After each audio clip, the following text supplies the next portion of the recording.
Avez-vous déjà ressenti cette angoisse silencieuse qui vous saisit au milieu de la nuit quand vous pensez à votre propre fin? Cette peur ancestrale qui traverse toutes les civilisations, toutes les époques, tous les cœurs humains. Au XVIIe siècle, dans les rues étroites d'Amsterdam, un jeune homme allait découvrir une vérité si bouleversante sur la mort qu'elle changerait à jamais notre compréhension de l'existence elle-même.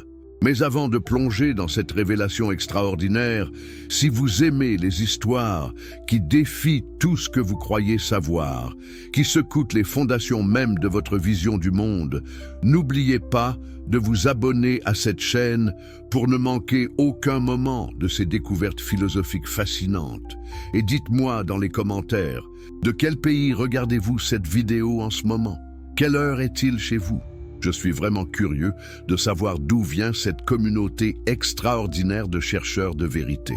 Si vous regardez sur votre téléphone portable, touchez 2 fois rapidement l'écran maintenant, cela aide énormément à faire découvrir ce contenu à d'autres personnes qui cherchent des réponses profondes aux questions existentielles. Baruch Spinoza n'était pas un philosophe ordinaire. Né dans une famille de commerçants juifs portugais réfugiés aux Pays-Bas, il semblait destiné à une vie tranquille de marchand respecté, suivant les traditions ancestrales de sa communauté. Mais quelque chose brûlait en lui, une soif de vérité si intense qu'elle allait le consumer entièrement et le transformer en l'un des penseurs les plus dangereux de l'histoire occidentale. Ce que Spinoza découvrit sur la mort n'était pas un simple réconfort philosophique, pas une croyance rassurante de plus à ajouter aux milliers d'autres. C'était une vérité mathématiquement démontrée, logiquement irréfutable, qui détruisait complètement les dogmes religieux sur lesquels reposait toute la société européenne. Pour cette découverte, il paierait le prix le plus élevé qu'un être humain puisse payer. L'excommunication totale, le rejet absolu, l'effacement de son nom même parmi les vivants. Imaginez vivre dans un monde où votre propre famille doit vous traiter comme si vous étiez déjà mort, où prononcer votre nom est interdit, où chaque personne que vous avez jamais connue doit détourner les yeux quand vous passez dans la rue. C'est exactement ce qui arriva à Spinoza à l'âge de 23 ans. Mais pourquoi? Quelle vérité si terrible avait-il osé prononcer? La réponse se trouve dans une compréhension radicalement nouvelle de ce que nous sommes, de ce qu'est Dieu, et de ce qui nous attend vraiment après la dissolution de notre corps. Spinoza ne parle pas de réincarnation, ni de paradis avec des anges, ni d'enfer avec des démons. Il parle de quelque chose de beaucoup plus étrange et infiniment plus profond. Il parle d'une éternité qui existe déjà maintenant, à chaque instant de votre vie, si seulement vous aviez les yeux pour la voir. Cette histoire commence non pas avec des théories abstraites dans des bibliothèques poussiéreuses, mais avec un jeune homme intelligent qui posait des questions que personne n'osait poser. Dans la communauté juive séfarade d'Amsterdam, Baruch était connu pour son esprit brillant. Les rabbins avaient remarqué son génie précoce pour l'étude des textes sacrés. On murmurait qu'il pourrait devenir l'un des plus grands érudits de sa génération. Mais Baruch lisait d'autres livres aussi, en secret, des livres de philosophie naturelle, de mathématiques, de physique nouvelle. Il lisait Descartes, qui venait de publier ses méditations révolutionnaires sur la séparation de l'esprit et du corps. Il étudiait Euclide et sa méthode géométrique de démonstration. Il absorbait les découvertes scientifiques qui commençaient à ébranler l'ancien ordre du monde. Et plus il lisait, plus il questionnait. Pourquoi Dieu aurait-il besoin de sacrifices et de rituels? Si Dieu est parfait et infini, comment pourrait-il désirer quelque chose ou manquer de quelque chose? Si Dieu est absolument tout-puissant, comment le mal et la souffrance peuvent-ils exister? Ces questions semblent simples maintenant, presque naïves. Mais au XVIIe siècle, les poser publiquement pouvait vous coûter la vie. Les rabbins commencèrent à remarquer le changement dans le jeune Baruch. Ces questions devenaient de plus en plus audacieuses, de plus en plus dérangeantes. Il ne se contentait plus des réponses traditionnelles. Quand on lui disait que certaines choses doivent être acceptées par la foi, il demandait pourquoi la foi devrait contredire la raison. Quand on lui parlait des miracles, il demandait comment un Dieu parfait pourrait avoir besoin de violer ses propres lois naturelles. Les anciens de la communauté s'inquiétaient. Ce jeune homme trop intelligent représentait un danger. La communauté juive d'Amsterdam vivait dans une situation précaire, tolérée par les autorités chrétiennes, mais toujours à la merci d'un changement d'humeur politique. Ils ne pouvaient pas se permettre d'avoir en leur sein quelqu'un qui remettait en question non seulement le judaïsme, mais toute la structure religieuse de la société. On convoqua Baruch, on lui offrit de l'argent, une pension généreuse, s'il acceptait simplement de garder ses doutes pour lui, de faire semblant, de maintenir les apparences. Pouvez-vous imaginer cette scène? Un jeune homme de 23 ans face au patriarche de sa communauté, tenant dans leurs mains des bourses d'or, lui promettant sécurité et respect, lui demandant juste une petite chose, trahir la vérité. Baruch refusa. Pas avec arrogance, pas avec colère, mais avec cette tranquillité terrible de quelqu'un qui a vu quelque chose de si clair qu'aucune menace, aucune récompense ne peut le faire mentir. Il refusa l'argent, il refusa de se taire. Il continua à poser ses questions, à partager ses doutes, à chercher la vérité avec une intensité qui terrifiait ceux qui l'entouraient.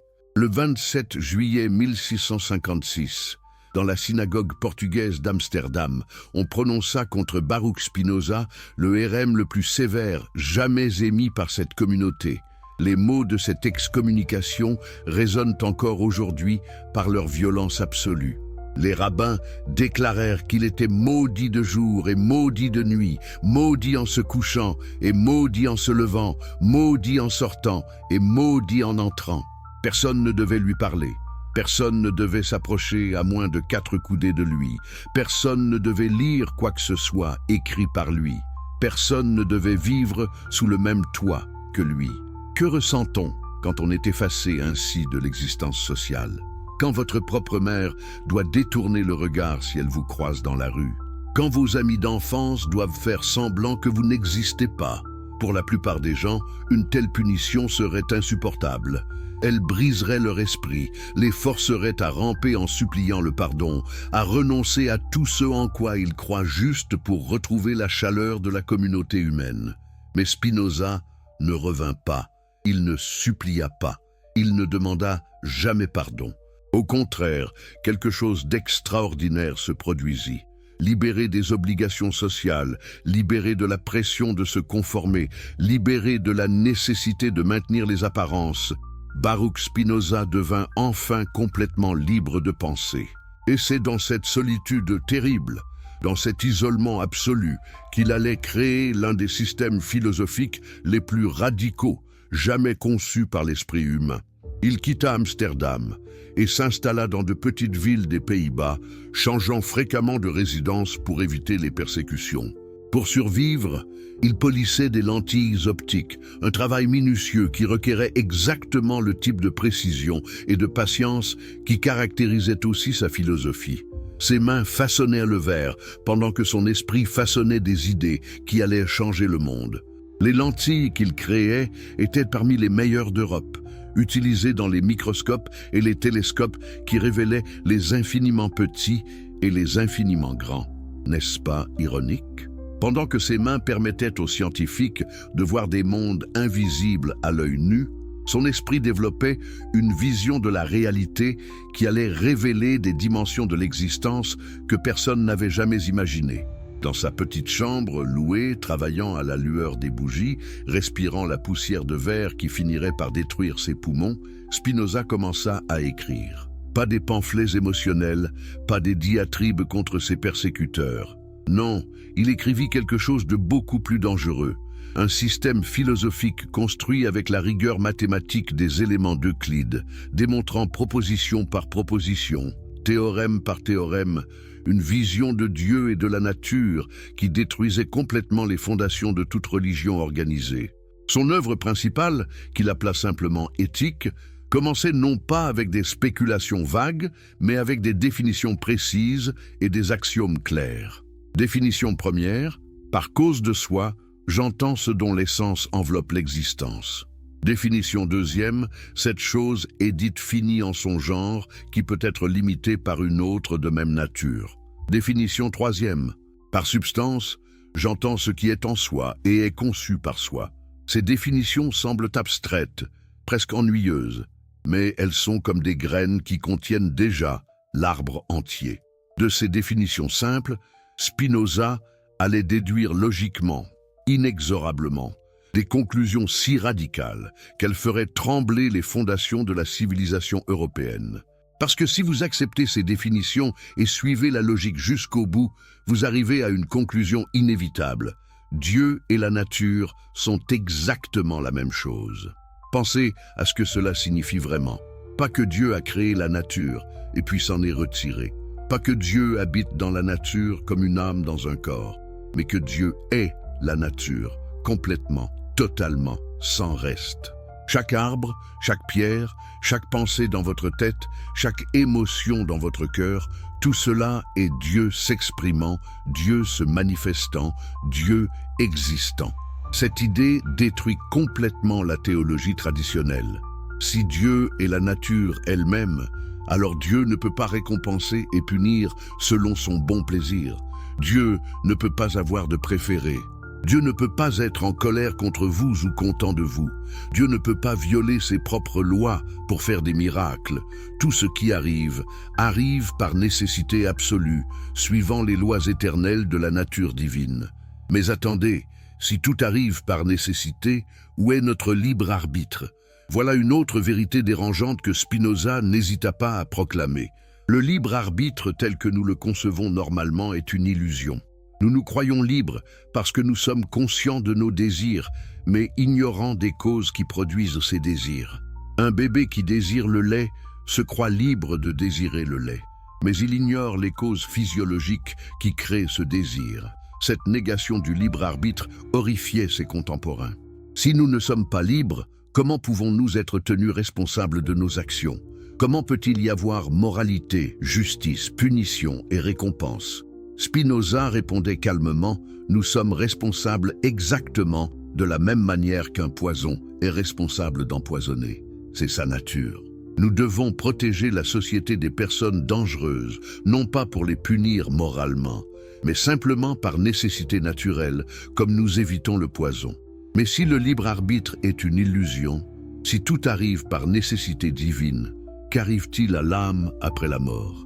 C'est ici que la pensée de Spinoza devient vraiment extraordinaire, vraiment révolutionnaire.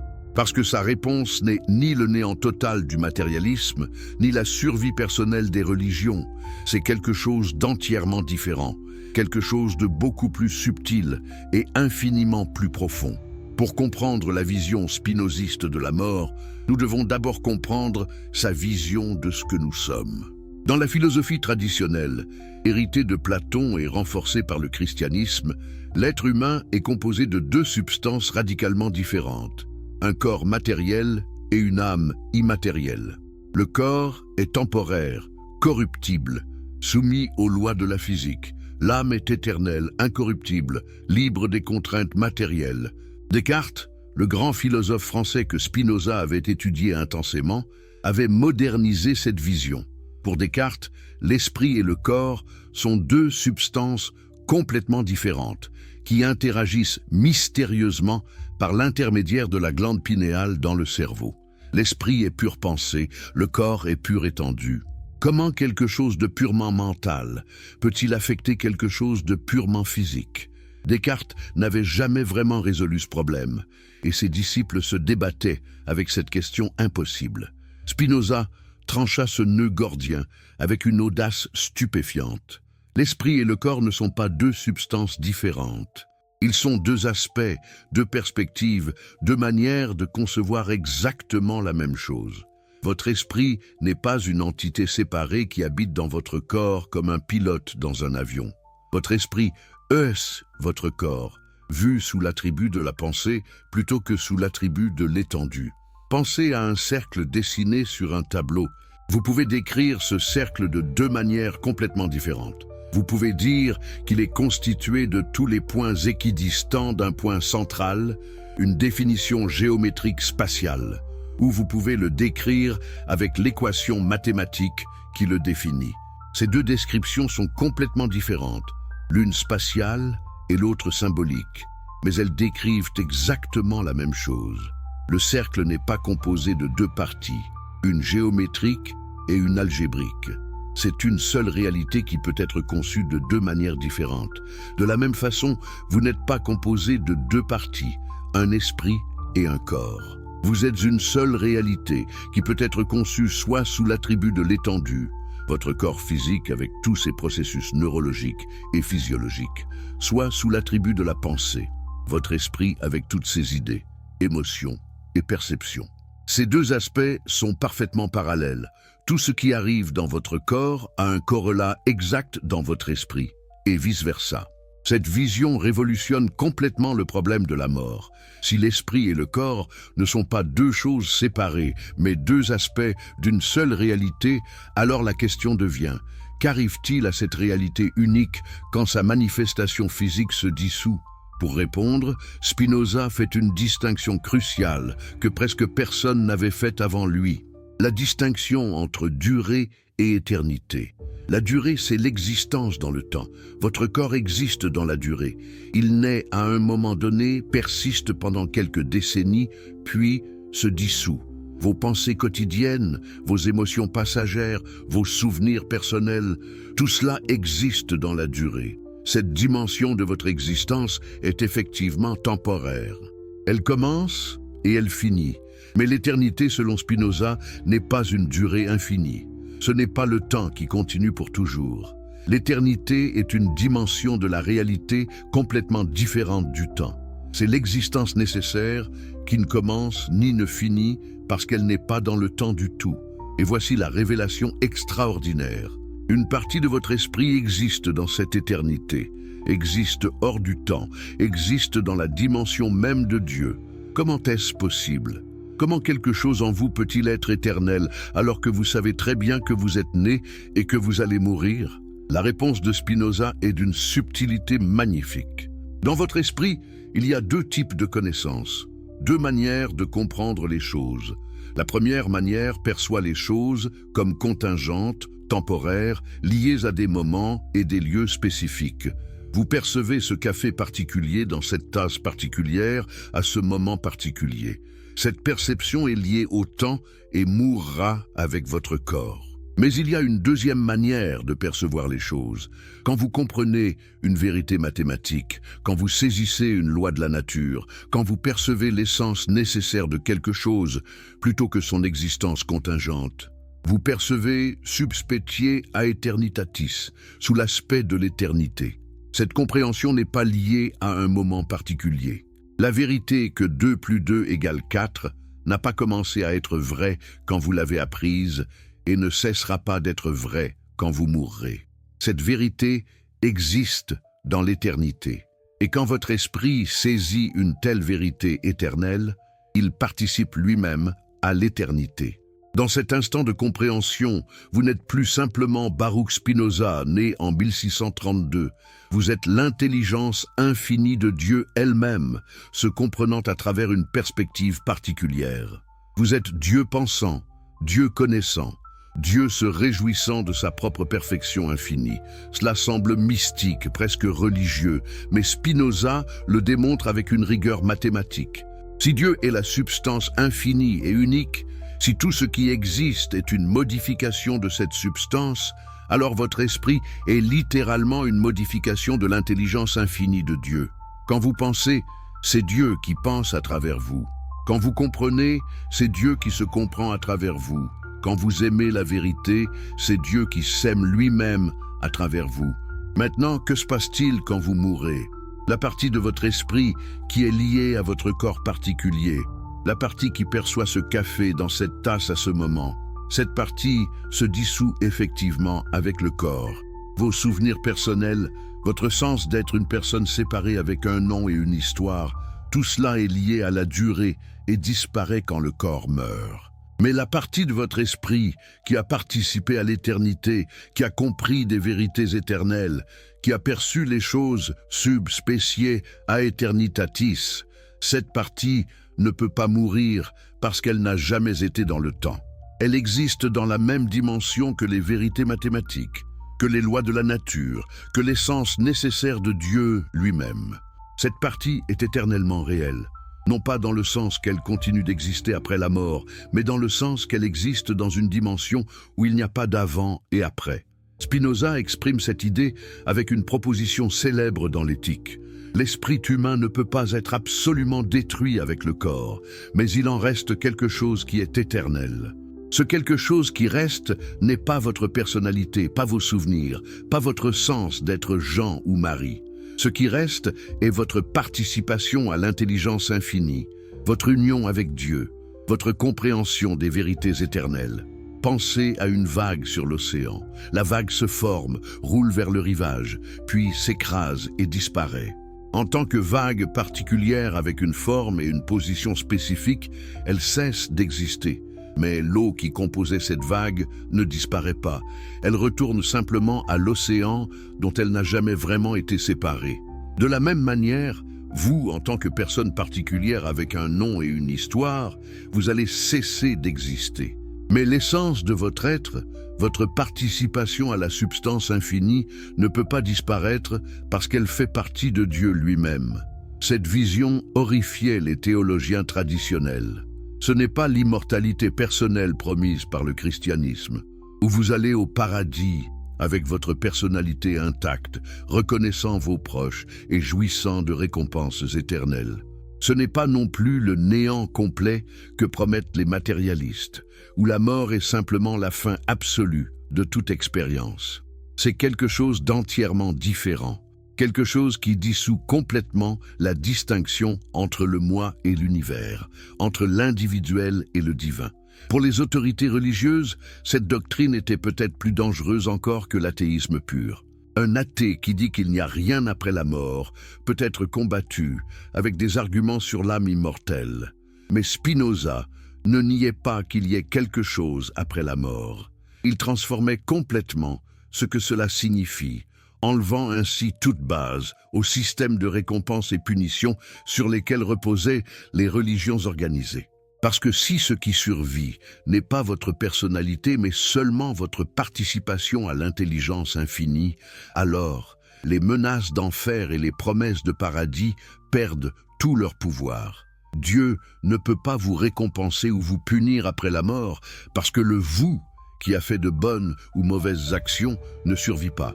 Ce qui survit est seulement la compréhension éternelle, et cette compréhension ne peut pas être récompensée ou punie. Elle est simplement réelle, éternellement réelle. Mais alors, pourquoi être bon? Pourquoi ne pas simplement faire ce que vous voulez s'il n'y a pas de jugement après la mort? Spinoza retourne cette question. Pourquoi voudriez-vous faire le mal si vous comprenez vraiment ce que vous êtes? Le mal, selon Spinoza, vient de l'ignorance, de la perception inadéquate de la réalité. Quand vous comprenez que vous êtes une partie de Dieu, que tous les autres êtres sont aussi des parties de Dieu, que blesser autrui, c'est Dieu se blessant lui-même, le désir de faire le mal s'évanouit naturellement. La véritable moralité ne vient pas de la peur de la punition ou de l'espoir de récompense. Elle vient de la compréhension claire de ce que nous sommes et de notre union avec tous les êtres. Quand vous aimez quelqu'un, vous ne l'aimez pas parce que vous espérez aller au paradis. Vous l'aimez parce que vous reconnaissez en cette personne une expression de la même substance divine qui s'exprime en vous. L'amour véritable n'attend aucune récompense, parce qu'il est lui-même sa propre récompense. Il est la joie de Dieu se reconnaissant dans sa propre création. C'est pour cela que Spinoza écrit cette proposition magnifique. L'homme libre ne pense à rien moins qu'à la mort, et sa sagesse est une méditation non de la mort, mais de la vie.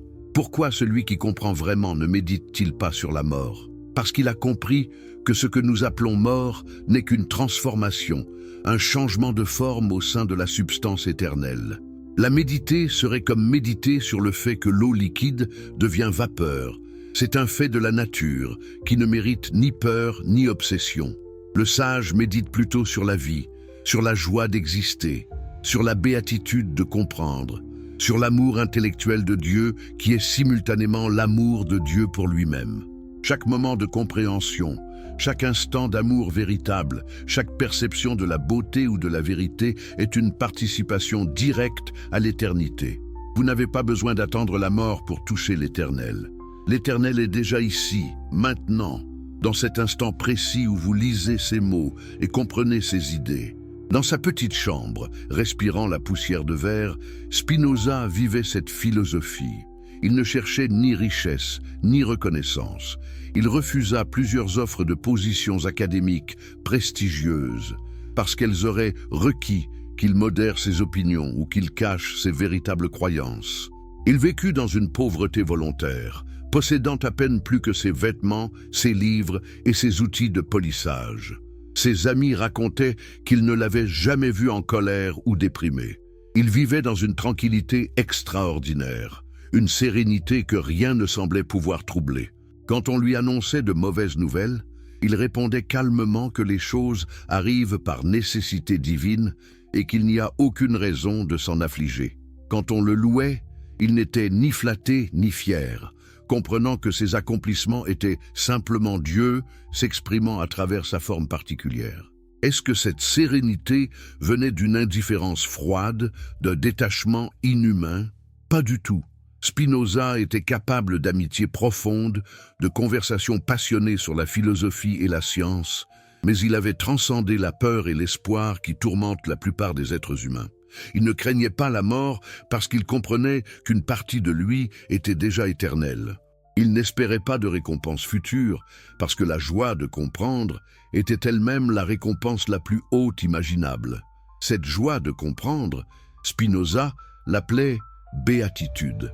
Et il démontrait, avec sa rigueur habituelle, que la béatitude n'est pas la récompense de la vertu, mais la vertu elle-même. Vous n'êtes pas heureux parce que vous êtes bon. Vous êtes bon parce que vous êtes heureux, parce que vous comprenez, parce que vous participez à l'intelligence infinie qui est la nature même de Dieu. Les visiteurs qui venaient voir Spinoza dans ces dernières années le trouvaient souvent dans un état de contemplation silencieuse, un léger sourire sur les lèvres, les yeux fixés sur quelque chose qu'eux ne pouvaient pas voir. Contemplait-il l'éternité? Expérimentait-il directement son union avec la substance infinie? Nous ne le saurons jamais avec certitude, mais ses écrits suggèrent qu'il avait atteint ce troisième niveau de connaissance qu'il décrivait dans l'Éthique, la connaissance intuitive qui perçoit directement toute chose comme s'écoulant de la nature éternelle de Dieu. Le 21 février 1677, à l'âge de 44 ans seulement, Baruch Spinoza mourut dans sa chambre, louée à La Haye. La poussière de verre qu'il avait respirée pendant des années avait finalement détruit ses poumons. Ses derniers mots ne furent pas enregistrés, mais ses dernières semaines montrèrent la même tranquillité qui avait caractérisé toute sa vie adulte. Il savait que la mort approchait et l'observait avec la même curiosité scientifique qu'il observait tout le reste. Quand son corps cessa de respirer, que se passa-t-il selon sa propre philosophie? La configuration particulière de matière et d'énergie qui s'appelait Baruch Spinoza se dissole, retournant aux éléments dont elle était composée.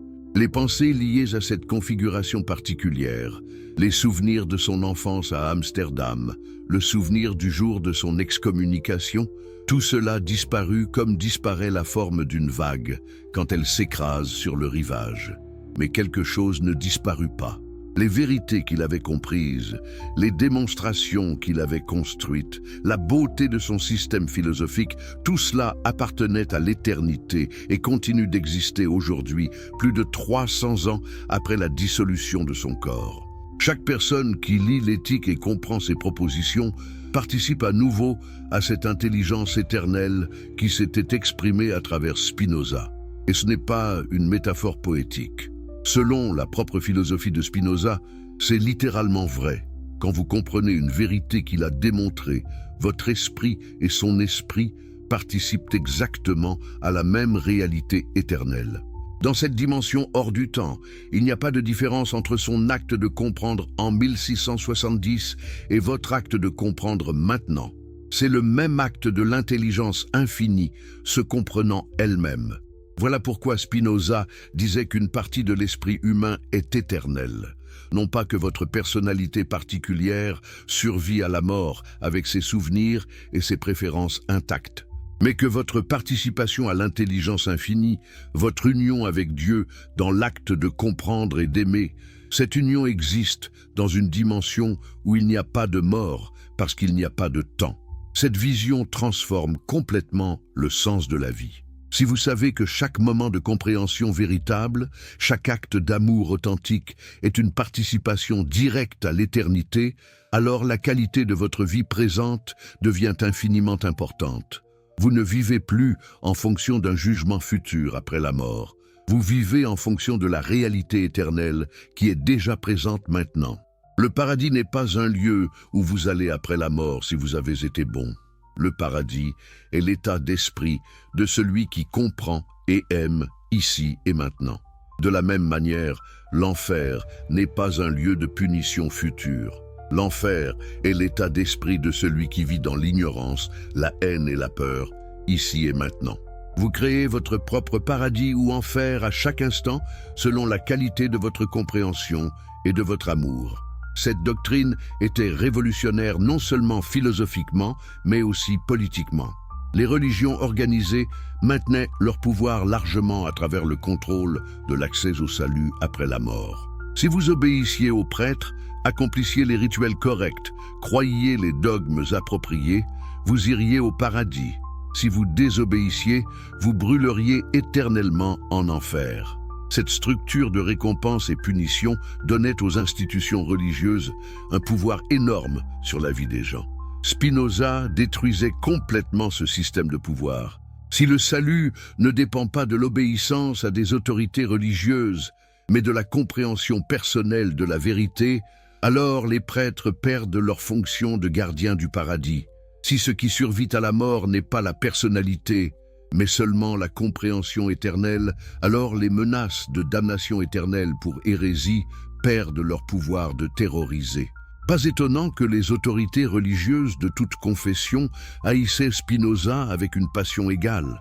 Les rabbins juifs l'avaient excommunié. Les théologiens chrétiens le dénonçaient comme le plus dangereux athée d'Europe, même s'il parlait constamment de Dieu. Les philosophes catholiques le maudissaient, les protestants le vilipendaient. Tous reconnaissaient instinctivement que cette philosophie, si elle se répandait, détruirait les fondations mêmes de leur autorité. Et ils avaient raison d'avoir peur.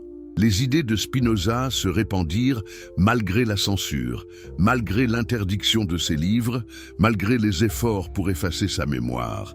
Elles influencèrent les Lumières, inspirèrent les révolutionnaires français, nourrirent le romantisme allemand. Des penseurs aussi différents que Goethe, Hegel, Nietzsche et Einstein reconnurent leur dette envers Spinoza. Einstein en particulier se sentait proche de la vision spinoziste de Dieu. Quand on lui demandait s'il croyait en Dieu, il répondait qu'il croyait au Dieu de Spinoza, qui se révèle dans l'harmonie ordonnée de ce qui existe, non à un Dieu qui se préoccupe du sort et des actions des êtres humains. Cette conception de Dieu comme l'ordre rationnel de l'univers lui-même, plutôt que comme un créateur personnel transcendant, résonnait profondément avec la mentalité scientifique moderne. Mais revenons à la question centrale. Que se passe-t-il vraiment après la mort selon Spinoza? Nous avons vu qu'une partie de l'esprit est éternelle, mais qu'est-ce que cela signifie concrètement? Allez-vous avoir des expériences après la mort? Allez-vous être conscient? Allez-vous reconnaître vos proches décédés? Allez-vous apprendre de nouvelles choses? Allez-vous grandir spirituellement? La réponse honnête selon la philosophie de Spinoza est: toutes ces questions sont mal posées parce qu'elles présupposent une continuité de la personnalité temporelle qui n'existe pas. Le vous qui pose ces questions, avec vos souvenirs, vos relations, votre sens d'identité personnelle, ce vous est entièrement lié à votre corps et disparaîtra avec lui. Il n'y aura pas un vous après la mort pour avoir des expériences ou reconnaître qui que ce soit. Alors, qu'est-ce qui reste? Ce qui reste est quelque chose de beaucoup plus fondamental et beaucoup moins personnel. La réalité éternelle elle-même, dont vous avez toujours été une expression temporaire. Imaginez que vous êtes une note dans une symphonie. La note est jouée, résonne pendant un moment, puis s'évanouit dans le silence. En tant que note particulière jouée à ce moment particulier, elle cesse d'exister. mais sa contribution à la symphonie totale demeure à jamais. La symphonie ne serait pas la même sans cette note précise à ce moment précis. De la même manière, votre vie est comme une note dans la symphonie infinie de l'existence. Vous résonnez pendant quelques décennies, puis le silence vient. Mais votre contribution unique à la réalité totale, votre expression particulière de la substance infinie, cela demeure éternellement comme une partie nécessaire du tout. L'univers ne serait pas le même sans vous, même après que la note particulière de votre vie se soit évanouie. Cette vision peut sembler froide, impersonnelle, insuffisante pour ceux qui désirent ardemment une continuation de leur existence personnelle. Mais Spinoza dirait que ce désir lui-même vient d'une compréhension inadéquate de ce que nous sommes. Nous ne sommes pas des entités séparées qui ont été créées et qui seront détruites. Nous sommes des expressions temporaires d'une réalité infinie et éternelle qui ne peut ni être créée ni détruite. Quand vous comprenez vraiment cela, le désir de survie personnelle s'évanouit. Pourquoi voudriez-vous que votre petit ego particulier continue éternellement ? N'est-il pas plus magnifique d'être une expression de l'infini, jouant votre rôle unique dans l'harmonie cosmique, puis retournant gracieusement à la source dont vous n'avez jamais vraiment été séparés ? Cette acceptation de la mort n'est pas une résignation triste, mais une célébration joyeuse. Spinoza décrit la béatitude du sage comme l'amour intellectuel de Dieu, qui est simultanément l'amour de Dieu pour lui-même. Quand vous comprenez votre union avec la substance infinie, vous aimez Dieu non pas comme quelque chose d'extérieur à vous, mais comme votre propre essence la plus profonde. Et cet amour est la joie la plus pure imaginable. Une joie qui ne dépend de rien d'extérieur, qui ne peut être ni donnée ni enlevée par les circonstances. Cette joie est déjà une participation à l'éternité. Celui qui l'expérimente ne craint plus la mort, parce qu'il sait que ce qu'il y a de plus essentiel en lui, cette capacité même de comprendre et d'aimer, appartient à la dimension éternelle de la réalité. La mort ne peut pas détruire l'éternité. Elle peut seulement dissoudre la forme temporaire à travers laquelle l'éternité s'exprimait pendant un moment. Voilà la réponse de Spinoza à la question de ce qui se passe après la mort. Ce n'est ni le paradis des religions, ni le néant des matérialistes. C'est la dissolution de la forme temporaire et le retour à la source éternelle, non pas comme un événement futur, mais comme la révélation de ce qui a toujours été vrai. Vous avez toujours été un aspect de Dieu, vous êtes actuellement un aspect de Dieu, et vous serez toujours un aspect de Dieu, même quand la configuration particulière qui s'appelle vous ne sera plus. Cette philosophie demande un courage immense. Elle ne vous offre pas le réconfort facile d'un ciel où vous retrouverez vos proches. Elle ne vous promet pas que votre personnalité survivra intacte. Elle exige que vous abandonniez l'attachement à votre petit ego et que vous vous identifiez à la réalité infinie elle-même. Mais pour ceux qui peuvent faire ce saut, elle offre quelque chose de beaucoup plus précieux que des promesses sur l'après-vie. Elle offre la libération de la peur ici et maintenant. Spinoza a vécu cette libération. Dans les années qui suivirent son excommunication, malgré la pauvreté, malgré l'isolement social, malgré les menaces de violence, il demeura serein. Ces lettres montrent un homme profondément en paix avec lui-même et avec l'univers. Il n'en voulait pas à ceux qui l'avaient persécuté, comprenant qu'ils agissaient par nécessité selon leur nature et leur niveau de compréhension. Cette absence de ressentiment n'était pas de la faiblesse, mais la force suprême. Spinoza comprenait que le mal que les gens font vient de leur ignorance, de leur perception inadéquate de la réalité. Condamner quelqu'un pour avoir agi selon sa nature serait aussi absurde que de condamner un triangle pour avoir trois côtés. Les rabbins qui l'avaient excommunié agissaient selon leur compréhension limitée, essayant de protéger leur communauté de ce qu'ils percevaient comme un danger. Ils ne méritaient ni haine ni pardon, simplement compréhension. Cette compréhension universelle, cette compassion qui ne juge pas, c'est peut-être l'accomplissement le plus élevé de la philosophie spinoziste. Quand vous voyez vraiment que tout arrive par nécessité divine, que chaque être fait simplement ce que sa nature détermine, la colère et le jugement deviennent impossibles.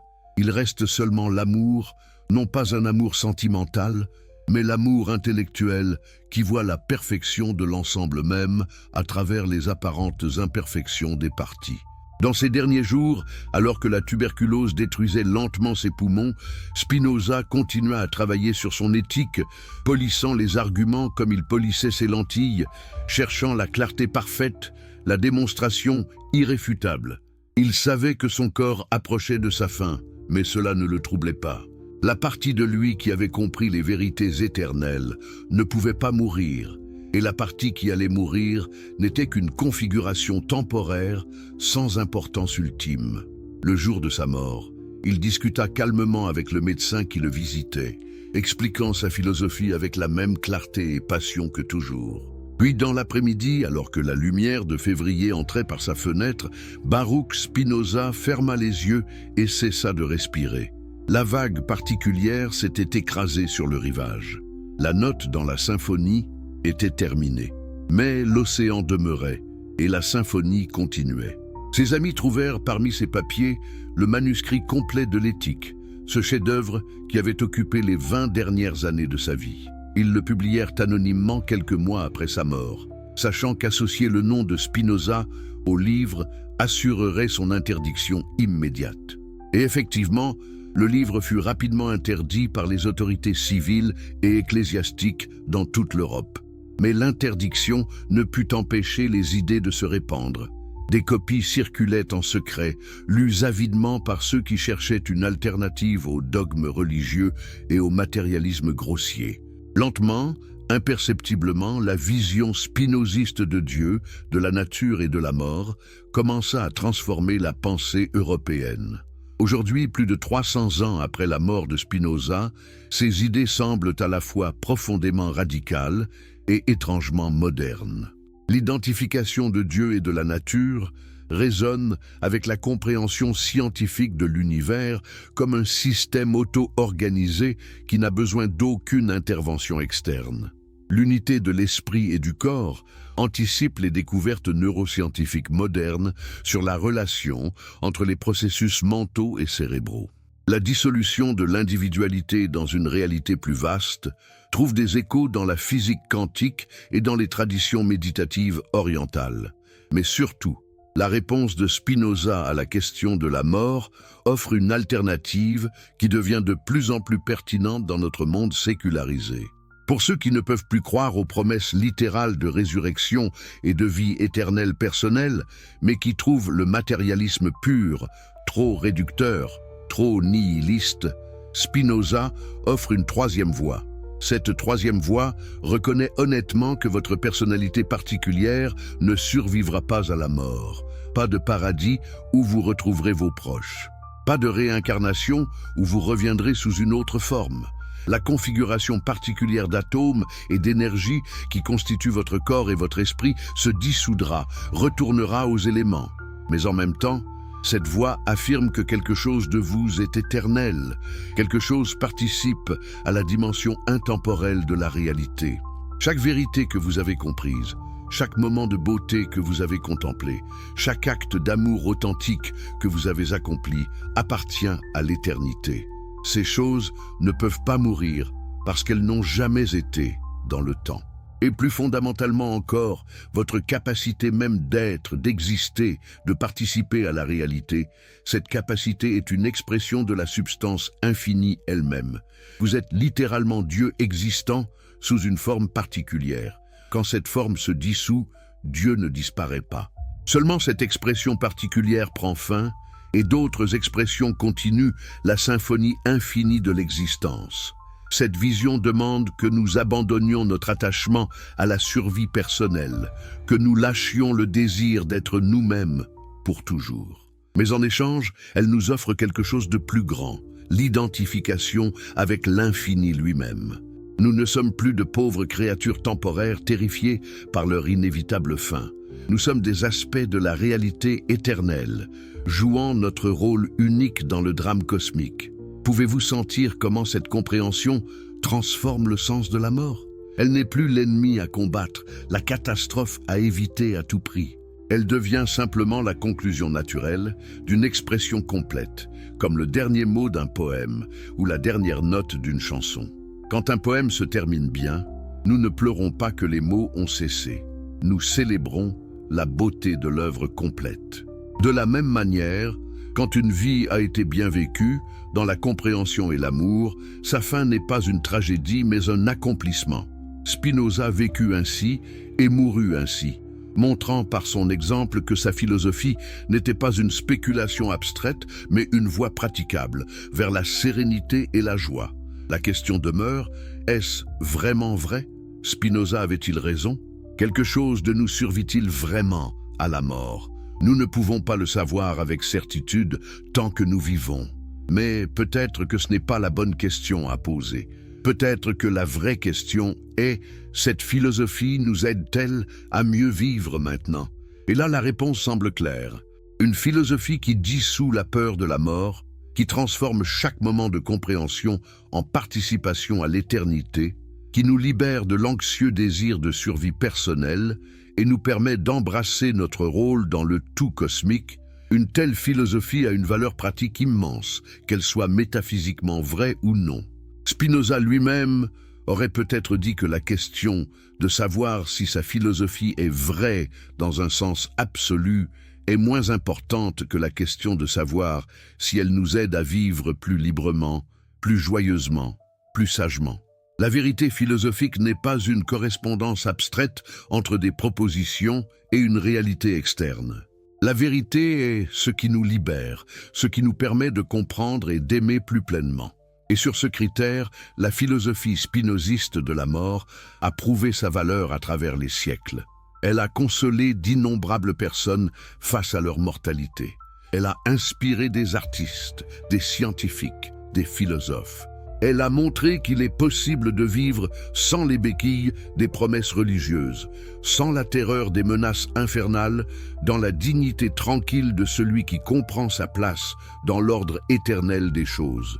Voilà l'héritage de Baruch Spinoza, le philosophe excommunié qui vécut dans la pauvreté et mourut jeune, mais dont les idées continuent de vivre, de se répandre, de transformer. Dans un sens très réel, Spinoza a atteint l'immortalité qu'il décrivait, non pas la survie de sa personnalité, mais la continuation éternelle de sa participation à l'intelligence infinie.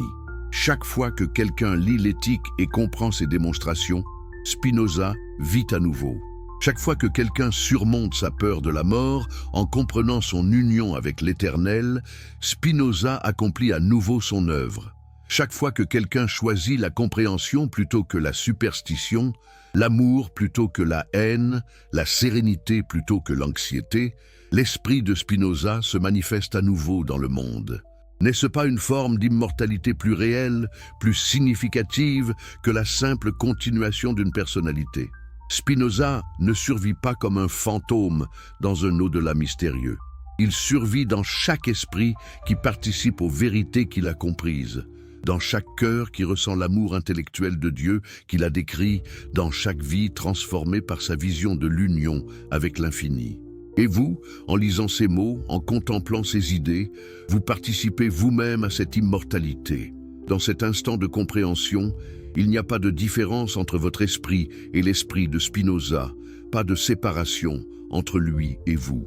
Il y a seulement l'intelligence infinie de Dieu se comprenant elle-même à travers des formes différentes, mais participant à la même réalité éternelle. Voilà la réponse finale de Spinoza à la question de ce qui se passe après la mort. Nous ne mourrons pas vraiment, parce que nous n'avons jamais vraiment vécu comme entités séparées. Nous avons toujours été des vagues sur l'océan infini, des notes dans la symphonie éternelle, des expressions temporaires de la réalité divine elle-même. La mort ne fait que révéler cette vérité qui a toujours été présente, dissolvant l'illusion de séparation et nous retournant consciemment à la source dont nous n'avons jamais vraiment été séparés. Comprenez cela vraiment. Vivez selon cette compréhension et vous découvrirez ce que Spinoza découvrit, que la béatitude n'attend pas après la mort, qu'elle est disponible ici et maintenant, dans chaque instant de compréhension claire et d'amour authentique. Vous découvrirez que vous êtes déjà éternel, que vous avez toujours été éternel, que la mort ne peut pas vous toucher parce que ce que vous êtes vraiment transcende complètement la distinction entre la vie et la mort. C'est la vérité qui rendit Spinoza serein face à toutes les persécutions, tranquille face à la pauvreté, joyeux même dans l'isolement. C'est la vérité qui lui permit de regarder sa propre mort approchante avec curiosité plutôt qu'avec terreur.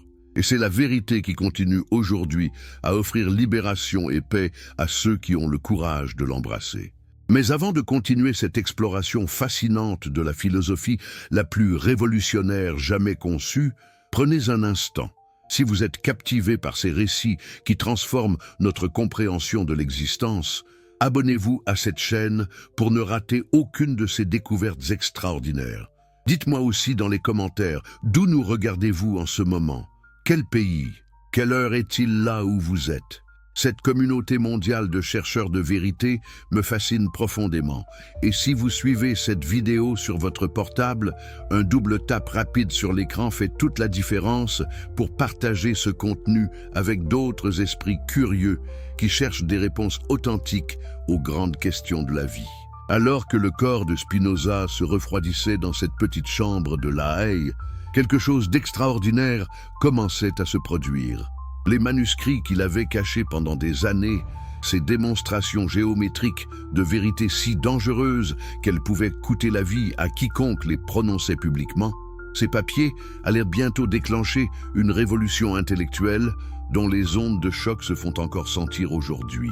Imaginez la scène, ces quelques amis fidèles, rassemblés autour de la table où il avait écrit pendant tant d'années, feuilletant avec émerveillement et terreur les pages de l'éthique.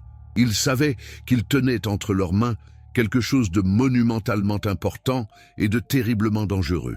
Publier ce livre sous le nom de Spinoza garantirait son interdiction immédiate. Le garder secret trahirait le travail de toute une vie d'un homme qui avait sacrifié confort, sécurité et communauté pour la vérité. Que feriez-vous à leur place? Protégeriez-vous la mémoire de votre ami en gardant le silence?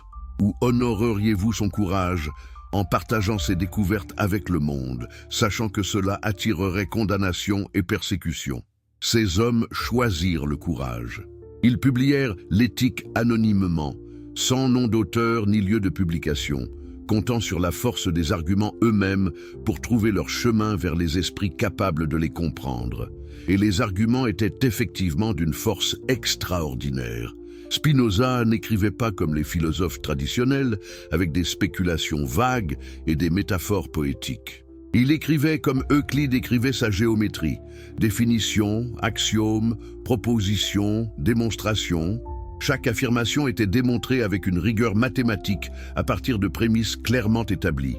Vous ne pouviez pas simplement rejeter ces conclusions sans rejeter aussi la logique elle-même. Prenez par exemple sa démonstration de l'éternité d'une partie de l'esprit humain. Il ne demandait pas que vous le croyiez sur parole. Il ne faisait pas appel à l'autorité des Écritures ou à la tradition.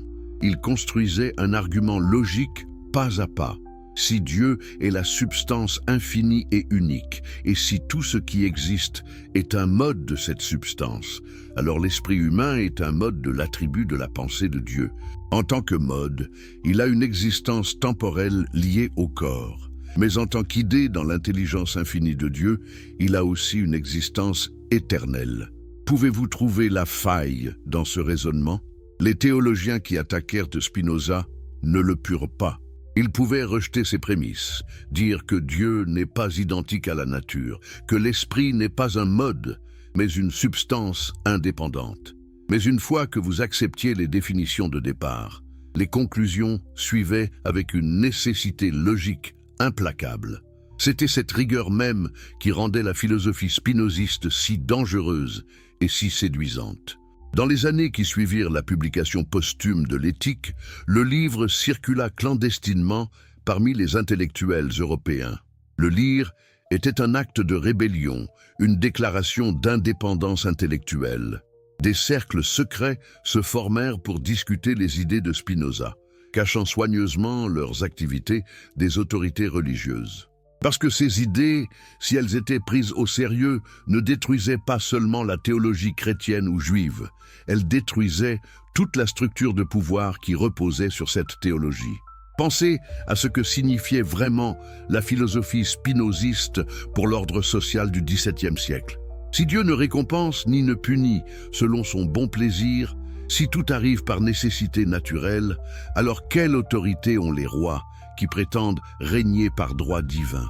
Si le salut ne dépend pas de l'obéissance aux doctrines de l'Église, mais de la compréhension personnelle de la vérité, alors quelle fonction ont les prêtres comme intermédiaires entre Dieu et l'humanité? Les implications politiques étaient explosives. Et Spinoza le savait parfaitement. C'est pourquoi il écrivit aussi un traité théologico-politique dans lequel il argumentait pour la séparation complète de la philosophie et de la théologie, pour la liberté de penser et de parler, pour un État qui garantisse ces libertés plutôt que de les supprimer au nom de la religion. Ces idées semblent évidentes aujourd'hui dans les démocraties modernes, mais au XVIIe siècle, elles étaient révolutionnaires. Imaginez vivre dans un monde où remettre en question les dogmes religieux pouvait vous coûter non seulement votre réputation, mais votre vie, où l'Inquisition brûlait encore des hérétiques, où Giordano Bruno avait été brûlé vif moins d'un siècle plus tôt pour avoir osé suggérer que l'univers pourrait être infini. Dans ce monde, Spinoza écrivait calmement que la liberté de penser est un droit naturel inaliénable, que personne ne peut vous forcer à croire ce que votre raison rejette. Mais revenons à la question centrale de ce qui arrive après la mort, parce que c'est ici que la philosophie de Spinoza devient à la fois la plus radicale et la plus libératrice. Pour vraiment comprendre sa vision, nous devons plonger plus profondément dans sa conception de ce qu'est un être humain, de ce qu'est l'esprit, de ce qu'est la conscience elle-même. Dans la vision traditionnelle, héritée de Platon et christianisée par Augustin et Thomas d'Aquin, l'âme humaine est une substance spirituelle immortelle temporairement emprisonnée dans un corps matériel mortel. Le corps est la prison de l'âme, la source de la tentation et du péché. La mort libère l'âme de cette prison, lui permettant de retourner à son véritable foyer dans le royaume spirituel. Cette vision créait une dichotomie fondamentale entre le corps et l'âme, entre la matière et l'esprit, entre ce monde et l'autre monde. Elle justifiait l'ascétisme, la mortification de la chair, le rejet des plaisirs corporels comme obstacle au salut spirituel. Elle promettait que toute souffrance dans cette vie serait compensée par une félicité éternelle dans la suivante, rendant ainsi les gens plus disposés à accepter l'injustice et l'oppression présente. Spinoza détruisit complètement cette dichotomie. L'esprit et le corps ne sont pas deux substances différentes en guerre l'une contre l'autre. Ils sont deux aspects, deux perspectives sur une seule et même chose. Votre esprit n'est pas emprisonné dans votre corps. Votre esprit est votre corps, vu sous l'attribut de la pensée plutôt que sous l'attribut de l'étendue. Qu'est-ce que cela signifie concrètement? Cela signifie que tout ce qui arrive dans votre corps est simultanément quelque chose qui arrive dans votre esprit. Quand vous mangez et que la nourriture est digérée, transformée en énergie, distribuée aux cellules de votre corps, ce processus physique a un corrélat mental exact. Les sensations de satisfaction, l'augmentation de votre capacité à penser clairement, le changement dans votre humeur. Ce ne sont pas deux processus causalement liés, c'est un seul processus vu de deux perspectives différentes. De même, quand vous pensez à quelque chose, quand vous résolvez un problème mathématique ou vous souvenez d'un événement passé, ce processus mental a un corrélat physique exact dans les modifications des connexions neuronales dans votre cerveau. La pensée et l'activité cérébrale ne sont pas deux choses séparées qui s'influencent mutuellement. Elles sont la même chose, décrites dans deux langages différents. Cette compréhension anticipe remarquablement les découvertes neuroscientifiques modernes. Nous savons maintenant que chaque état mental correspond à un état cérébral particulier, que les dommages à certaines régions du cerveau affectent des fonctions mentales spécifiques, que les substances chimiques peuvent altérer radicalement la conscience. Spinoza avait intuité cette unité psychophysique 300 ans avant que la science ne commence à la démontrer empiriquement. Mais si l'esprit et le corps sont inséparables, si chaque état mental correspond à un état physique, que reste-t-il quand le corps meurt? Comment quelque chose de mental peut-il survivre à la dissolution complète de son corrélat physique? C'est ici que Spinoza fait une distinction subtile mais cruciale entre deux types de mentalité, deux dimensions de l'esprit. Il y a d'abord ce qu'on pourrait appeler l'esprit empirique, l'esprit qui perçoit les choses à travers le temps, qui a des souvenirs liés à des moments particuliers, qui ressent des émotions en réponse à des événements spécifiques. Cet esprit est entièrement lié au corps et à sa durée temporelle. Quand le corps cesse de fonctionner, cet aspect de l'esprit cesse aussi. Vos souvenirs d'enfance, votre sens d'identité personnelle, vos préférences et aversions particulières, tout cela disparaît avec la dissolution du cerveau qui les encodait. Mais il y a aussi ce que Spinoza appelle l'esprit éternel, la capacité de comprendre les choses non pas comme des événements temporels, mais comme des vérités nécessaires. Quand vous comprenez qu'un triangle a nécessairement trois côtés, cette compréhension n'est pas liée à un moment particulier. La vérité n'a pas commencé à être vraie quand vous l'avez apprise et ne cessera pas d'être vraie quand vous mourrez. Elle existe dans une dimension atemporelle. Et quand votre esprit comprend une telle vérité atemporelle, il participe lui-même à cette dimension atemporelle. Il ne perçoit plus comme un observateur situé dans le temps, regardant des événements qui se déroulent. Il perçoit sub specie aeternitatis, sous l'aspect de l'éternité, voyant les choses telles qu'elles sont nécessairement dans l'ordre éternel de la nature. Pouvez-vous faire l'expérience de cette différence maintenant, en lisant ces mots? Vous pouvez percevoir cette lecture comme un événement temporel. Vous êtes assis quelque part, à un moment donné, lisant ces phrases particulières. Cette perception est dans le temps et mourra avec vous. Mais vous pouvez aussi comprendre les vérités philosophiques exprimées par ces mots. Et cette compréhension participe à l'éternité. La vérité que l'esprit et le corps sont deux aspects d'une même réalité n'est pas une vérité historique liée au XVIIe siècle ou au XXIe siècle. C'est une vérité éternelle si elle est vraie du tout. C'est cette dimension éternelle de l'esprit que Spinoza dit survivre à la mort. Mais attention, ce qui survit n'est pas vous au sens ordinaire. Ce n'est pas Jean qui se souvient de son enfance et reconnaît ses amis. C'est quelque chose de beaucoup plus impersonnel et de beaucoup plus vaste. La compréhension elle-même, la capacité de l'univers de se connaître lui-même, l'intelligence infinie de Dieu, s'exprimant à travers une perspective particulière. Cette vision peut sembler étrange, insatisfaisante pour ceux qui espèrent une continuation de leur personnalité, mais elle répond à une objection profonde que Spinoza voyait dans toutes les doctrines traditionnelles de l'immortalité. Si vous survivez après la mort avec votre personnalité intacte, alors vous êtes toujours dans le temps. Vous continuez à avoir des expériences qui se succèdent, des pensées qui changent, des désirs qui évoluent. Ce n'est pas vraiment l'éternité, c'est juste une durée indéfinie. La véritable éternité doit être hors du temps complètement. Et si elle est hors du temps, alors elle ne peut pas inclure les aspects de votre être qui sont essentiellement temporels. Vos souvenirs qui se réfèrent à des moments passés, vos espoirs qui se réfèrent à un futur, votre identité personnelle qui est construite à travers une histoire temporelle. Tout cela appartient à la durée et disparaît avec elle.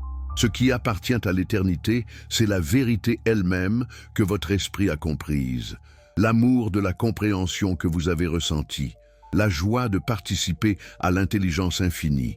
Et ces choses ne peuvent pas mourir parce qu'elles n'ont jamais vécu au sens temporel. Elles sont éternellement réelles dans la dimension atemporelle de l'existence. Spinoza illustre cette idée avec une analogie géométrique brillante. Considérez un cercle. Dans le temps, vous pouvez tracer un cercle sur le papier. Ce cercle particulier, tracé à ce moment particulier, est temporel et peut être effacé. Mais l'essence du cercle, sa définition géométrique comme l'ensemble des points équidistants d'un centre, cette essence n'est pas dans le temps. Elle était vraie avant que vous traciez le cercle et reste vraie après que vous l'ayez effacé. De la même manière, votre existence temporelle est comme le cercle tracé. Elle peut être effacée, mais votre essence, ce que vous êtes vraiment en tant qu'expression nécessaire de la substance infinie, cette essence participe à l'éternité. Elle ne commence pas à la naissance et ne finit pas à la mort. Elle est simplement vraie, éternellement vraie, dans l'ordre nécessaire de la nature. Cette philosophie demande un changement radical dans notre façon de nous concevoir. Nous avons l'habitude de penser à nous-mêmes comme des entités séparées, des individus distincts avec des frontières claires entre nous et le reste du monde. Je suis ici, vous êtes là. Je pense mes pensées, vous pensez les vôtres. Quand je meurs, je disparais complètement, laissant un vide dans l'univers où j'étais autrefois. Spinoza nous demande de voir que cette séparation est largement illusoire. Vous n'êtes pas une entité séparée. Vous êtes une modification de la substance unique et infinie. Vous êtes une vague sur l'océan de l'existence. La vague semble distincte, séparée des autres vagues, ayant sa propre forme et son propre mouvement. Mais elle n'est jamais vraiment séparée de l'océan. Elle est l'océan, juste temporairement organisée dans cette forme particulière. Quand la vague se brise sur le rivage, elle ne disparaît pas. L'eau qui la composait retourne à l'océan, se mêle aux autres eaux, forme peut-être de nouvelles vagues. L'océan n'a rien perdu, seulement cette configuration particulière a pris fin.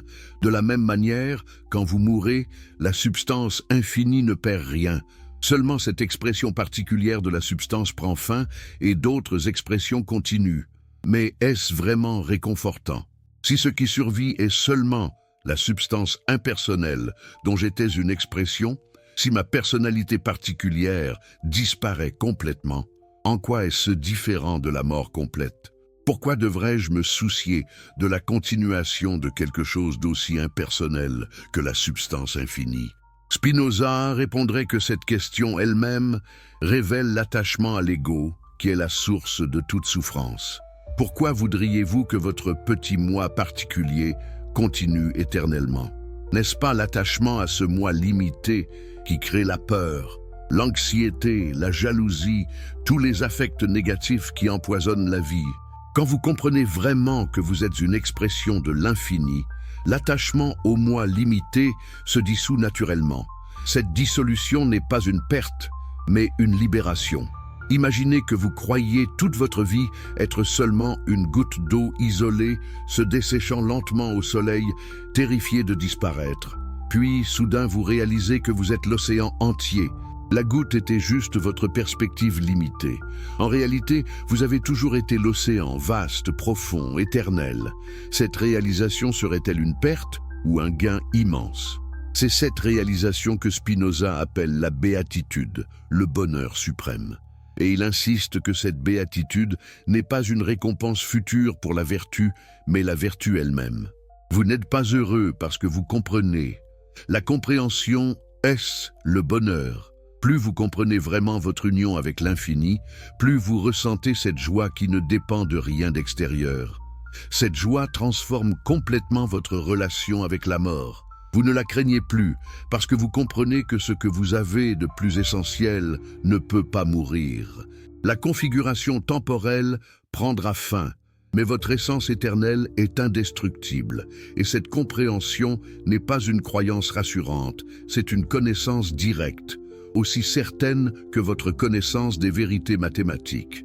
Spinoza décrit 3 niveaux de connaissance, 3 manières dont l'esprit peut percevoir la réalité. Le premier niveau, qu'il appelle imagination ou opinion, est la perception confuse des choses à travers les sens et la mémoire. À ce niveau, vous percevez le soleil comme un disque petit et proche. Vous pensez que les choses arrivent par hasard ou par miracle. Vous croyez que vous êtes un ego séparé, menacé par un monde hostile. La plupart des gens vivent toute leur vie à ce niveau. Ils perçoivent les apparences superficielles sans comprendre les causes réelles. Ils attribuent les événements à des volontés capricieuses, divines ou humaines, plutôt qu'à des lois naturelles nécessaires. À ce niveau, la mort est terrifiante parce qu'elle semble être l'annihilation complète de votre être. Le deuxième niveau est la raison. la compréhension des causes et des lois générales. À ce niveau, vous comprenez que le Soleil est en réalité une étoile immense à des millions de kilomètres de distance. Vous comprenez que les événements arrivent par nécessité causale, non par hasard ou caprice. Vous commencez à voir que vous êtes parti d'un système causal vaste et ordonné. À ce niveau, la mort devient moins terrifiante parce qu'elle est comprise comme un événement naturel nécessaire, non comme un châtiment ou une catastrophe arbitraire. Mais le troisième niveau est la connaissance intuitive, la vision directe de toute chose comme s'écoulant nécessairement de la nature éternelle de Dieu. À ce niveau, vous ne comprenez plus intellectuellement que vous êtes une partie de Dieu, vous le sentez, vous l'expérimentez directement. Vous percevez chaque chose, y compris vous-même, sub specie aeternitatis, sous l'aspect de l'éternité. À ce niveau, la distinction entre la vie et la mort s'évanouit complètement. Comment quelque chose d'éternel pourrait-il mourir? La configuration temporelle change, mais l'essence éternelle demeure inchangée.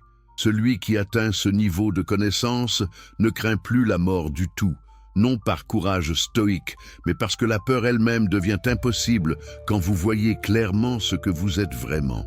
Spinoza lui-même atteignit-il ce troisième niveau de connaissance? Ces dernières années suggèrent que oui. Les témoignages de ceux qui le visitaient parlent d'un homme d'une sérénité extraordinaire, indifférent aux attaques et calomnies, joyeux malgré la pauvreté et la maladie.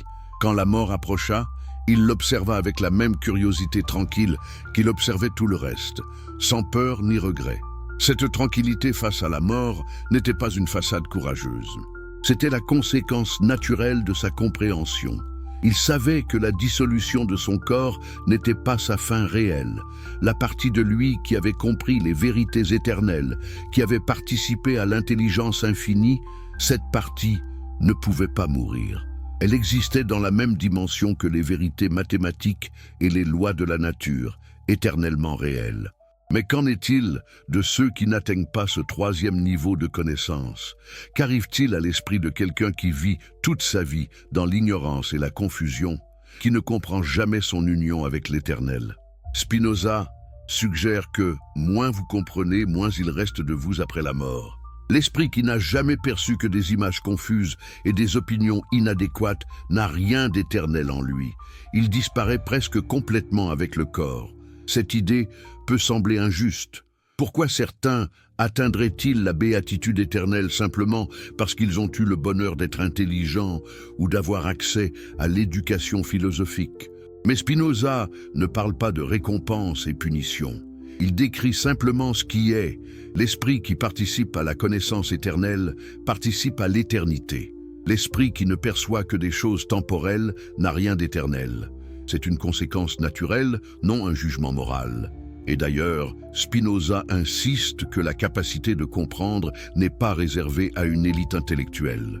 Même les gens simples peuvent atteindre la connaissance intuitive à travers l'amour. Quand vous aimez vraiment quelqu'un ou quelque chose, vous percevez cette chose non pas comme un objet séparé qui vous donne du plaisir, mais comme une expression de la perfection divine elle-même. Cet amour est déjà une forme de connaissance éternelle. La mère qui aime son enfant non pas pour ce que l'enfant lui apporte, mais simplement pour ce que l'enfant est. Elle participe à l'amour intellectuel de Dieu même si elle ne connaît rien de la philosophie. L'artisan qui aime son travail, non pas pour le salaire, mais pour la beauté de l'œuvre bien faite, il participe à la joie éternelle de la création divine. La béatitude n'est pas réservée aux philosophes. Elle est accessible à quiconque peut aimer et comprendre, même simplement. Cette démocratisation de la spiritualité était aussi révolutionnaire que la philosophie elle-même. Les religions traditionnelles maintenaient une hiérarchie stricte. Les prêtres qui avaient accès direct au divin et les laïcs qui devaient passer par les prêtres. Spinoza détruisait cette hiérarchie. Chaque personne peut participer directement à l'éternité à travers sa propre compréhension et son propre amour. Aucun intermédiaire n'est nécessaire, aucun rituel, aucun sacrement. Imaginez la menace que cette idée représentait pour les institutions religieuses. Si chaque personne peut accéder directement à Dieu à travers la raison et l'amour, à quoi servent les prêtres? À quoi servent les églises, les synagogues, les mosquées? À quoi servent les dogmes et les catéchismes? Spinoza ne disait pas explicitement que ces institutions étaient inutiles, mais sa philosophie rendait leur rôle traditionnel obsolète.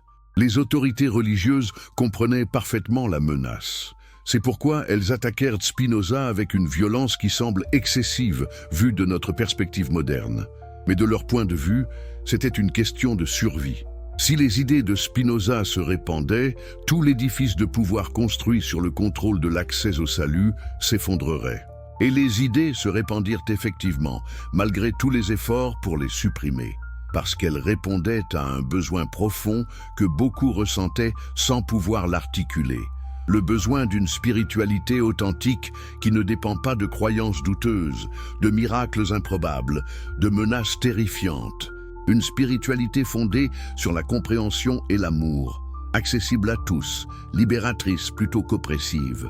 Dans les décennies qui suivirent la mort de Spinoza, des cercles spinozistes se formèrent clandestinement dans toute l'Europe. Des hommes et des femmes se réunissaient en secret pour lire l'éthique, discuter ses propositions, explorer ensemble cette nouvelle manière de comprendre Dieu, la nature et l'existence humaine. Ils risquaient leur réputation, parfois leur sécurité, pour cette quête de vérité. Pourquoi prenaient-ils ces risques? Parce qu'ils avaient trouvé dans Spinoza quelque chose qu'ils ne trouvaient nulle part ailleurs. Une philosophie qui satisfaisait à la fois l'intellect et le cœur, la raison et l'intuition. Une philosophie qui n'exigeait pas que vous sacrifiiez votre intelligence sur l'autel de la foi, mais qui vous montrait comment la compréhension la plus rigoureuse mène à l'amour le plus profond. Et parmi toutes les doctrines spinozistes, peut-être aucune n'était plus libératrice que sa vision de la mort. Pour la première fois, on offrait une alternative réelle entre la terreur de l'annihilation et l'espoir désespéré d'une survie personnelle improbable. Spinoza montrait un troisième chemin, la compréhension que nous participons déjà à l'éternel, que nous avons toujours participé, que la mort ne peut pas nous enlever ce que nous n'avons jamais possédé comme propriété séparée, mais sommes comme expression de l'infini. Cette compréhension changeait tout. Elle transformait la peur en sérénité, l'anxiété en joie, le désespoir en béatitude. Et elle le faisait non pas à travers des promesses invérifiables sur un au-delà, mais à travers une démonstration logique rigoureuse, accessible à quiconque pouvait suivre un argument. Voilà le génie de Spinoza. Il ne vous demandait pas de croire, mais de comprendre. Il ne vous offrait pas des consolations, mais des démonstrations.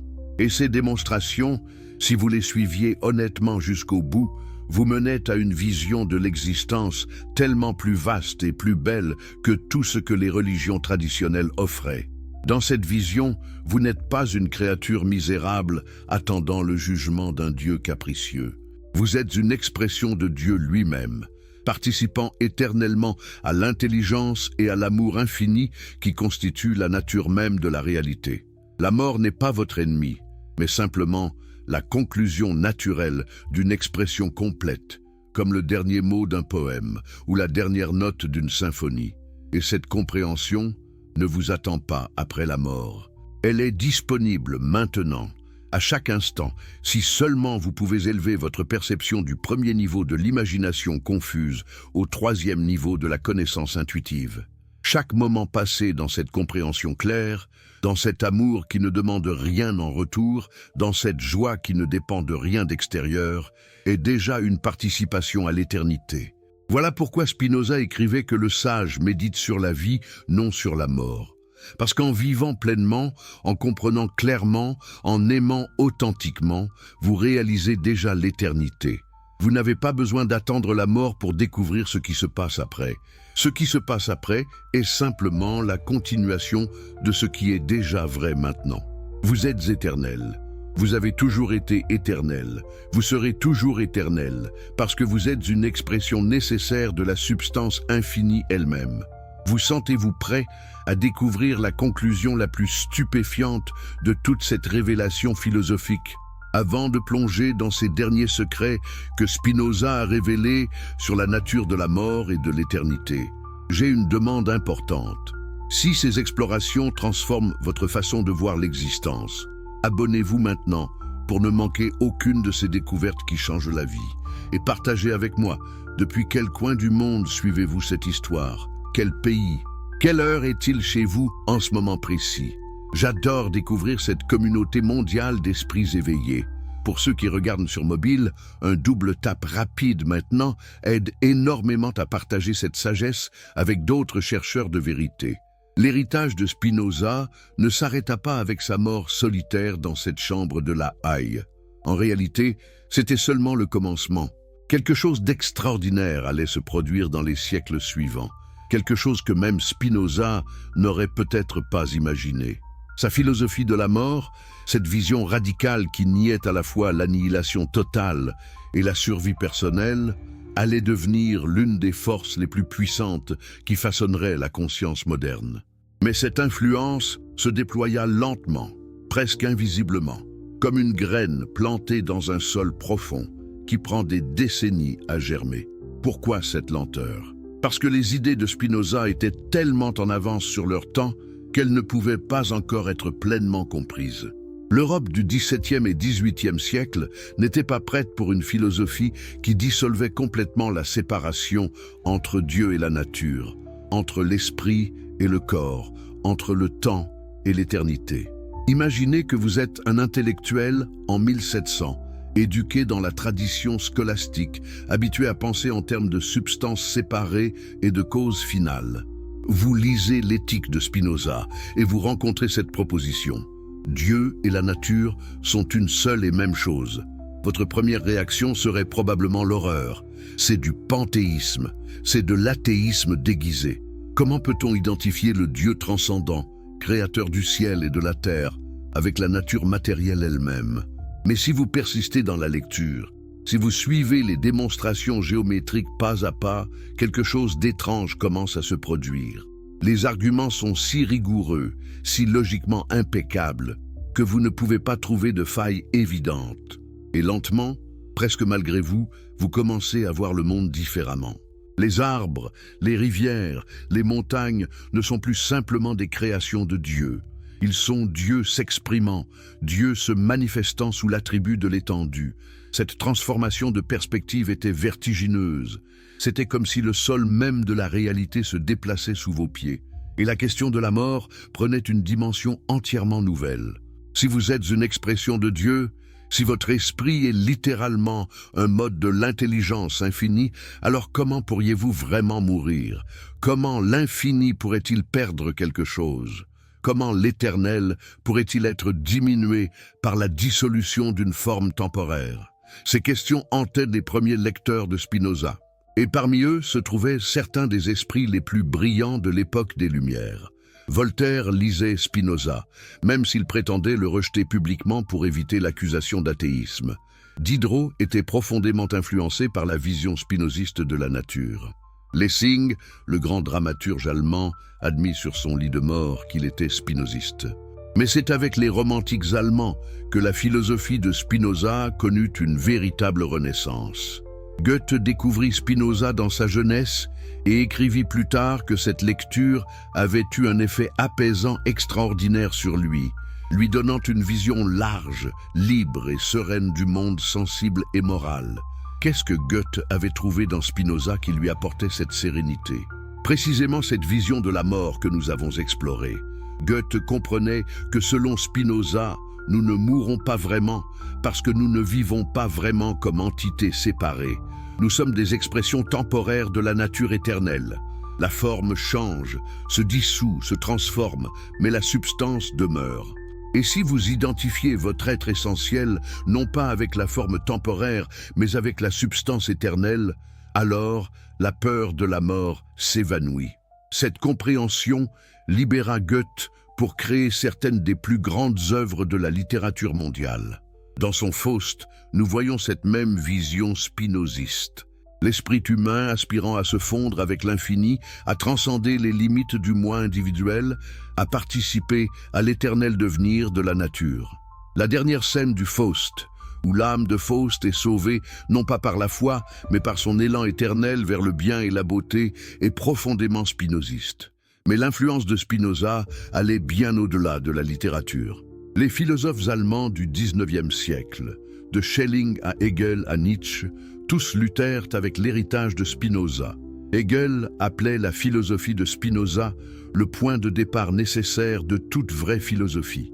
Vous devez d'abord avoir été spinoziste, disait-il, avant de pouvoir aller au-delà. Qu'est-ce que Hegel voulait dire ? Il reconnaissait que Spinoza avait établi une vérité fondamentale. Il n'existe qu'une seule réalité, une seule substance. Toute la diversité que nous percevons dans le monde n'est que des modifications de cette substance unique. Cette unité fondamentale de tout ce qui existe est la base sur laquelle toute vraie philosophie doit être construite.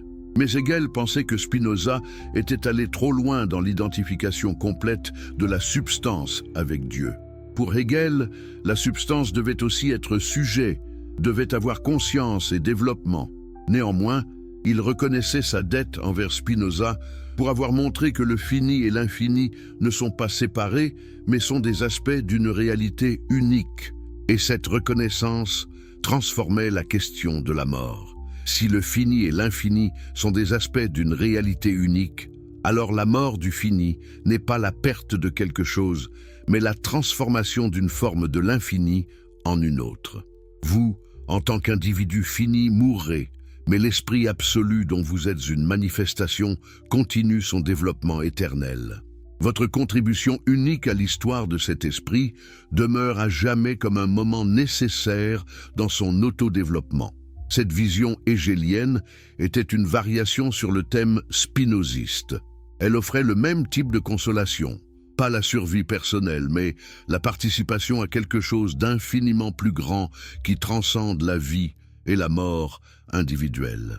Et cette consolation n'était pas une foi aveugle, mais une compréhension philosophique rigoureuse, basée sur la logique et la raison. Nietzsche, le philosophe qui proclama la mort de Dieu, était lui aussi profondément influencé par Spinoza, bien qu'il le critiquât aussi. Nietzsche admirait le courage intellectuel de Spinoza, sa volonté de suivre la logique jusqu'à ses conclusions les plus radicales sans se laisser arrêter par la peur ou le conformisme. Il admirait surtout la vision spinoziste de l'amor fati, l'amour du destin, l'acceptation joyeuse de tout ce qui arrive comme nécessaire et donc parfait. Cet amor fati transformait complètement l'attitude envers la mort. Au lieu de la craindre comme un mal, au lieu de la nier avec des fantasmes d'immortalité, vous l'embrassez comme une partie nécessaire du cycle éternel de la nature. Votre mort individuelle est aussi nécessaire et aussi parfaite que votre naissance. Elle fait partie de l'ordre éternel des choses. L'aimer, c'est aimer la réalité elle-même dans toute sa nécessité terrible et magnifique. Nietzsche développa cette idée dans sa doctrine de l'éternel retour, l'idée que tout ce qui arrive arrivera encore une infinité de fois. Si vous pouviez vouloir que votre vie entière, exactement comme elle s'est déroulée, se répète éternellement, alors vous auriez atteint la plus haute affirmation de la vie possible. Et cette affirmation inclurait votre mort, pas comme une fin malheureuse, mais comme la conclusion nécessaire d'une vie complète. Cette vision nietzschéenne était-elle vraiment différente de la vision spinoziste? En surface, oui.